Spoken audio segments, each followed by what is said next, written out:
राजस्थान सरकार की गुंडागर्दी, गहलोत सरकार की गुंडागर्दी, गहलोत सरकार होश में आओ, गहलोत सरकार होश में आओ। आरटीआई एक्टिविस्ट अमर गोदारा के मामले में राजस्थान की गहलोत सरकार पर लगातार सवाल खड़े हो रहे हैं। पहले आरएलपी और उसके बाद में बीजेपी और अब आरटीआई कार्यकर्ताओं ने मोर्चा खोल दिया है। मुख्यमंत्री अशोक गहलोत का पुतला फूंका है। मैं सबसे पहले अपने कैमरामैन से कहूंगा कि वो कुछ तस्वीरें बताए किस तरीके से ये आरटीआई कार्यकर्ता है जो कि बाड़मेर जिले और आसपास की जगह से आए हैं। तख्तों पर किस तरीके से लिखा है कि गहलोत सरकार होश में आओ, होश में आओ, आरटीआई कार्यकर्ताओं को सुरक्षा दो। ये तमाम है, इसमें से कुछ एक लिखा है गिड़ा थानाधिकारी जयराम को गिरफ्तार करो। आखिर क्या कुछ इनकी मांगे हैं? और करीब आधा घंटा तक बाड़मेर से एसपी के इनके एक दल ने मुलाकात की है। अच्छा सुमेर जी, सबसे पहले तो आप ये बताइए, आपने ये लिखा है गिड़ा थानाधिकारी जयराम को गिरफ्तार करो, क्यों? ऐसा है सर, इसमें गिड़ा पुलिस थानाधिकारी की लापरवाही पाई गई है। इसमें एसपी साहब ने खुद ने पुष्टि की है कि गिड़ा थानाधिकारी की लापरवाही पाई गई है और वो जो हमलावर हैं कुछ समय पहले हमला करने से पूर्व वो गिड़ा थाने में भी थे। तो अगर कोई कार्रवाई नहीं होती तो समझ में आता, लेकिन कार्रवाई हुई है और गिड़े थानाधिकारी को लाइन हाजिर किया। इसका अर्थ ये है कि कहीं न कहीं उसका इन्वॉल्वमेंट है, उसकी लापरवाही है। तो हम कह रहे हैं कि जब लापरवाही है तो वो जिस व्यक्ति ने लापरवाही की है, प्रॉपर अपनी तरीके से ड्यूटी नहीं की और आरटीआई कार्यकर्ता जिसकी वजह से हमला हुआ, वो आदमी लोक सेवक रहने के योग्य नहीं। जो योग्य नहीं है उसको गिरफ्तार करो, उसके संबंध में जो भी सजा होती है as per law, CrPC, IPC वगैरह पुलिस डिपार्टमेंट जो भी कार्रवाई करता है उसको कार्रवाई करके गिरफ्तार करना चाहिए, ऐसा हमारा निवेदन है। अब मैं आपका ज्ञापन देख रहा था, 12 मांगे थी। अब तक की कार्रवाई से आप संतुष्ट है क्या? नहीं सर, अब तक की कार्रवाई से हम संतुष्ट नहीं हैं। इसमें केवल 4 लोगों को गिरफ्तार किया पुलिस ने और अमराराम से मैंने बात की, वो हॉस्पिटल में है। मैं हॉस्पिटल में जाकर आया 2 बार जाकर। उसने कहा कि उसके अपहरण करने में 8 लोग शामिल थे। 2 लोग स्कॉर्पियो के अंदर थे और 6 लोगों ने उसको पकड़ के अंदर डाला। 8 लोग वो, और जो षड्यंत्र में शामिल थे उनके नाम भी बताए। एक महिला है, एक सरपंच है नगराज करके, स्टीसीटर भी है गिड़ा थाने का, महिला भी है, एक कोई मानाराम करके, उसने व्हाट्सएप पर इनको धमकियाँ दी है। और ये सारी बातें उन्होंने, अमराराम ने पहले पुलिस को बता दी थी कि मेरे ऊपर हमला होने वाला है, आप कार्रवाई करो, लेकिन गिड़ा पुलिस ने कोई कार्रवाई नहीं की। इसकी वजह से उनके ऊपर हमला हुआ और अब तक केवल 4 लोगों को डिटेन किया, बाकी अभी तक किसी की कोई गिरफ्तारी नहीं हुई है और इनको राजनीतिक संरक्षण प्राप्त है। इसलिए हम अब तक जो कार्रवाई उससे पूरी तरह संतुष्ट नहीं है। सारी कार्रवाई, सारे मुलजिम गिरफ्तार हो। अमराराम ने क्या बताया कि किस तरीके से उसने क्या कोई आरटीआई लगाई थी, या उसको क्या लग रहा है कि किस वजह से उसका अपहरण हुआ और किस तरीके से, इस तरीके से तालिबानी तरीके से पिटाई हुई?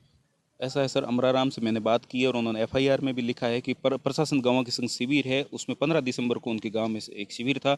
उस शिविर में उन्होंने गिड़ा पुलिस थाना सर्कल में जो अवैध शराब बिकती है उसके संबंध में उन्होंने एक शिकायत दी थी और दूसरी शिकायत दी थी वो नरेगा में घोटाले हुए थे उस सब के संबंध में शिकायत दी थी।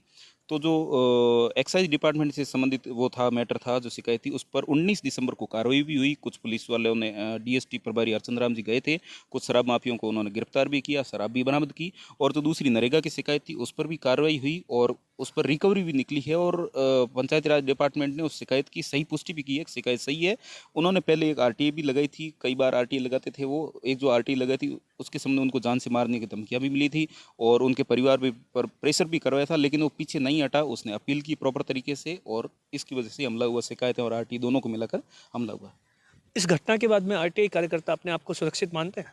सर, सुरक्षित तो नहीं मानते हैं, लेकिन ये जागरूक नागरिकों के लिए एक तरह का हथियार समझो या एक तरह का कानून है जो सभी लोगों को, सभी नागरिकों, देश के सभी आम नागरिकों को किसी भी सरकारी दफ्तर से 2 रुपये प्रति पेज देकर सूचनाएं लेकर उसमें जो भी अपने काम की सूचनाएं हैं, जो भी घोटाले खुलासा करना हो वो खुलासे कर सकते हैं। लेकिन आरटीआई कार्यकर्ताओं को टारगेट किया जाता है, जैसे जगदीश गोलिया को मार दिया, जैसे अमराराम पर हमला हो गया, जैसे हमारे 5, 7, 10 साथी हैं। बाड़मेर जिले में तो ऐसी बुरी हालत है, जैसे देश में महाराष्ट्र में आरटीआई कार्यकर्ता और हमले होकर मारे जा रहे हैं, यूपी में मारे जा रहे हैं, उसी तरीके से बाड़मेर में, राजस्थान में सबसे ज़्यादा पीड़ित बाड़मेर जिला है, क्योंकि यहाँ पर सीमाई एरिया है।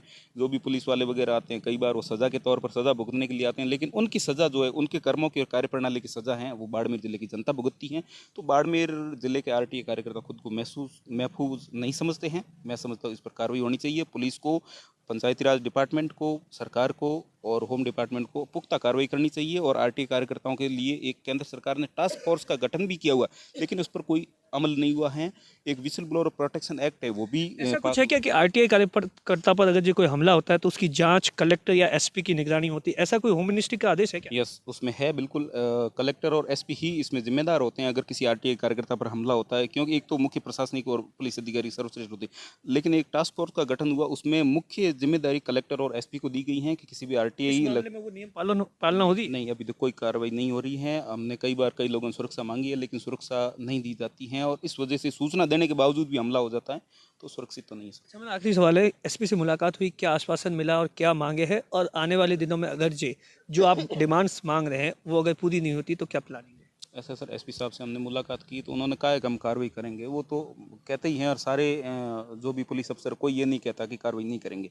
वो एक लॉ से बंधे हुए हैं, अपनी जो सीट से बंधे हुए हैं, तो उन्होंने कहा कार्रवाई करेंगे। अब कैसी कार्रवाई होती है ये तो समय ही बताएगा, और अगर भविष्य में ऐसी कार्रवाई नहीं होती है, ठीक से कार्रवाई नहीं होती, तो हम जो भी प्रदर्शन, हमारा जो भी लोकतांत्रिक व्यवस्था थी, शांतिपूर्ण प्रदर्शन करने का है वगैरह, वो प्रोसीजर हम आगे अमल में लाएंगे। आरटीआई कार्यकर्ताओं की साफ तौर पर डिमांड है कि दोषियों को जल्द गिरफ्तार करो और थानाधिकारी को भी गिरफ्तार और सस्पेंड किया जाए। दिनेश बोरा, बाड़मेर,